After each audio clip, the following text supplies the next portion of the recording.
Hello दोस्तों, स्वागत है आपका हमारे चैनल वेल्थ क्रिएटर में। दोस्तों आज हम यहाँ पर बात करने वाले हैं भारती एयरटेल लिमिटेड के बारे में। दोस्तों जैसे कि आपने थंबनेल पे देखा कि भारती एयरटेल लिमिटेड यहाँ पर राइट इशू लेके आया है 21,000 करोड़ का 21,000 करोड़ का राइट इशू लेके आया। तो दोस्तों इसकी पूरी इन्फॉर्मेशन क्या है, कौन लोग इसके लिए एलिजिबल हैं, कौन इसको बाइंग कर सकता है, कौन नहीं कर सकता, क्यों आपको इस स्टॉक को यहाँ पर राइट इशू में अप्लाई करना चाहिए, नहीं करना चाहिए, दोस्तों पूरी जानकारी देंगे। उससे पहले कहना चाहूँगा कि चैनल को सब्सक्राइब कर देना, बेल आइकन को हिट कर देना, वीडियो अच्छी लगे दोस्तों लाइक भी ज़रूर कर देना। दोस्तों रिसेंटली हमने एक वीडियो डाली थी, यहाँ पर आप देख सकते हैं मारुति सुजुकी के ऊपर लगा 200 करोड़ का जुर्माना। दोस्तों अगर आपको नहीं पता कि मारुति सुजुकी के ऊपर 200 करोड़ का यहाँ पर पेनल्टी लगाई गई है, तो आप इस वीडियो को भी ऊपर आई बटन में क्लिक करके ये देख सकते हो दोस्तों। तो चलिए दोस्तों बिना देर करे शुरू करते हैं।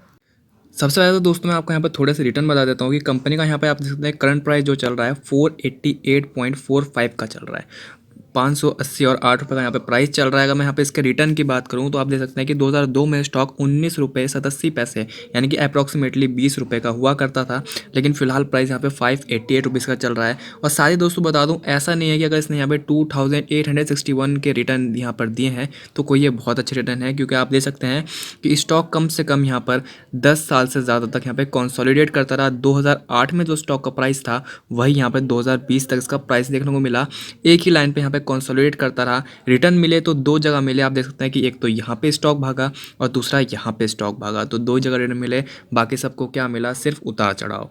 ठीक है, तो ये स्टॉक यहाँ पर पर्टिकुलर कैसा है पहले मैं आपको न्यूज़ बता देता हूँ, उसके बाद बताऊंगा इसके फंडामेंटल कैसे हैं। तो चलिए दोस्तों सीधा न्यूज़ पर चलते हैं। तो दोस्तों यहाँ पे आप देख सकते हैं कि Bharti Airtel board approves raising capital up to 21,000 crore via right issue. यहाँ पे जो बोर्ड था, इनका बोर्ड ने अप्रूव कर दिया है इसका 21,000 करोड़ का जो यहाँ पे राइट इशू आने वाला था। ठीक है, उसके बाद दोस्तों इसकी आगे की इन्फॉर्मेशन क्या है तो यहाँ पे आपको दिखा देता हूँ मैं।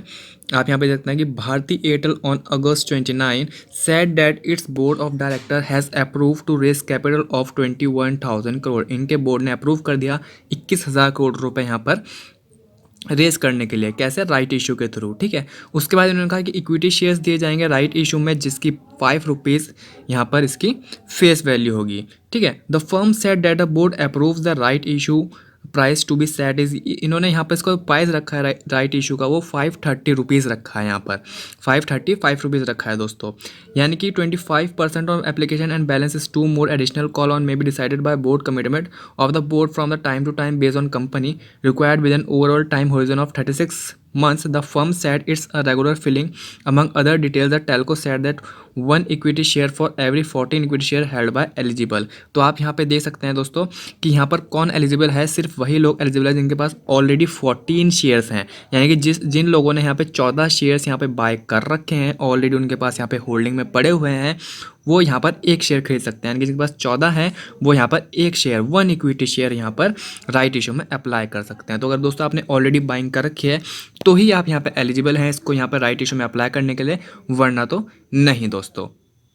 यानी कि दोस्तों सीधी बात करी जाए तो आप यहाँ पर देख सकते हैं कि आपके अकाउंट में 14 इक्विटी शेयर्स होने चाहिए, तब जाके आप यहाँ पर एक इसका जो शेयर है यहाँ पर एक शेयर यहाँ पर ले सकते हैं। यानी कि 14 शेयर्स पर एक शेयर यहाँ पर आपको मिल रहा है दोस्तों। अब देख लेते हैं दोस्तों थोड़ी सी कि कंपनी किस तरीके की है एयरटेल। पहला तो दोस्तों मैं यहाँ पे आपको एक बात क्लियर कर दूं कि Bharti Airtel second largest telecom provider है दोस्तों इंडिया में। ठीक है, टेलीकम्युनिकेशन प्रोवाइडर है यहाँ पर इंडिया की, फर्स्ट पे जियो आता है। उसके बाद दोस्तों मैं यहाँ मार्केट कैप की बात करूँ, दिग्गज मार्केट कैप है, लार्ज कैप कंपनी है, 3,26,000 करोड़ की यहाँ पे कंपनी है। करंट प्राइस मैंने 588 का दिखा दिया, यहाँ पे अपडेट नहीं हो रखा, 588 का प्राइस चल रहा है यहाँ पर।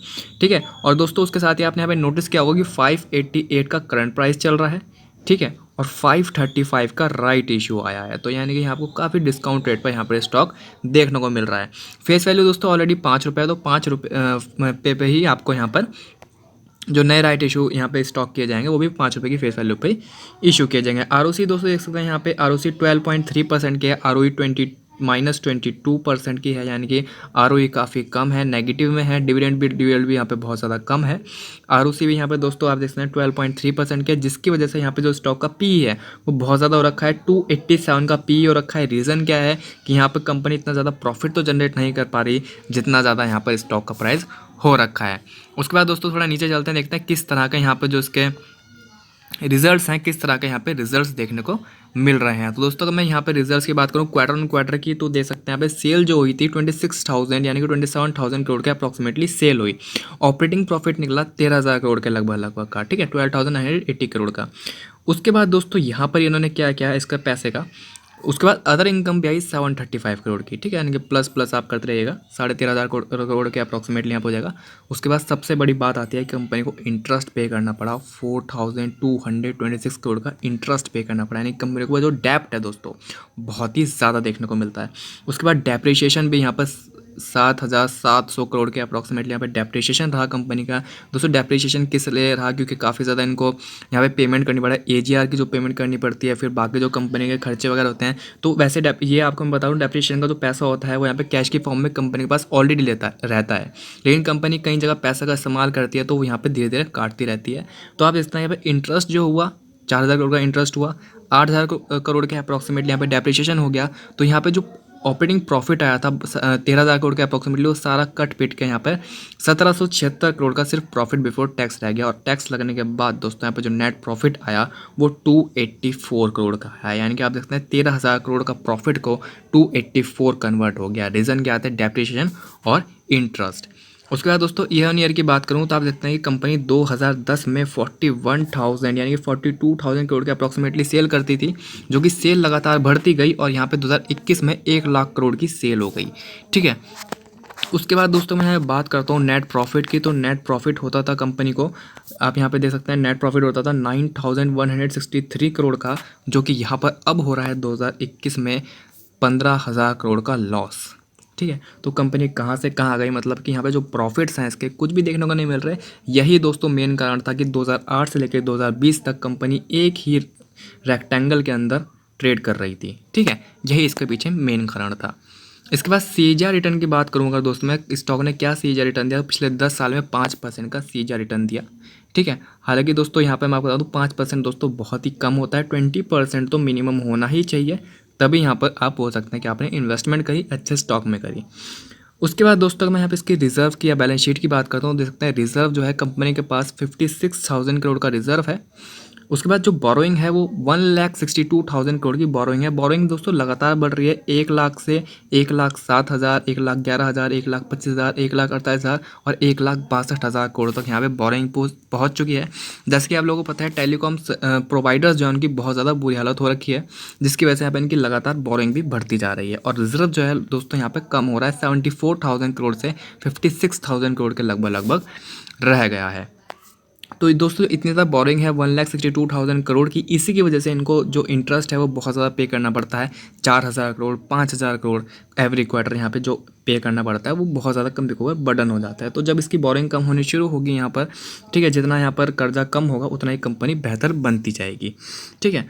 उसके बाद दोस्तों यहाँ पे कैश की कोई कमी नहीं है, कैश फ्रॉम ऑपरेटिंग एक्टिविटी आता है यहाँ पे 48,000 करोड़ का, कोई यहाँ पर दिक्कत वाली बात नहीं है, सब पॉजिटिव में है, ठीक है। बस प्रॉब्लम यहाँ पे डेप्ट की है, डेप्ट बहुत ज़्यादा है जिसकी वजह से यहाँ पे लॉस भी काफ़ी अच्छे खासे देखने को मिल जाते हैं, ठीक है। उसके बाद दोस्तों यहाँ पे शेयर होल्डिंग पैटर्न भी कोई ऐसी दिक्कत वाली बात नहीं है, 55.86% की शेयर होल्डिंग पैटर्न प्रमोटर के पास है, एफआई के पास 18.12% है, डीआईए के पास यहाँ पर 20.64% है, पब्लिक के पास 5.32% है, यानी कि 95% जो होल्डिंग है वो सेफ हाथों में यहाँ पर दिखाई दे रही है। दोस्तों मैं आपको ये बता दूँ, देखो इस स्टॉक के अंदर यहाँ पे आपको रिटर्न मिलने, बहुत जल्दी रिटर्न मिलने काफ़ी मुश्किल होंगे, क्योंकि टेलीकॉम जो यहाँ पर सेक्टर है वो बहुत ज़्यादा सर्वाइव कर रहा है, ठीक है। तो थोड़ा संभल के इन्वेस्टमेंट कीजिएगा, एक बार अपना ड्यू एनालाइज कर लीजिएगा तभी इन्वेस्टमेंट करना, साथ में अपने फाइनेंशियल एडवाइजर पूछ लेना तभी यहाँ पर इन्वेस्टमेंट करना, ठीक है। अगर आपको ये कंपनी अच्छी लगे, आपको लगता है कि फ्यूचर पोटेंशियल है, कल बढ़ सकती है, पर मैं आपको बता दूँ मेरे को जियो एज़ कम्पेयर टू भारतीय एयरटेल काफ़ी ज़्यादा बेटर लगती है,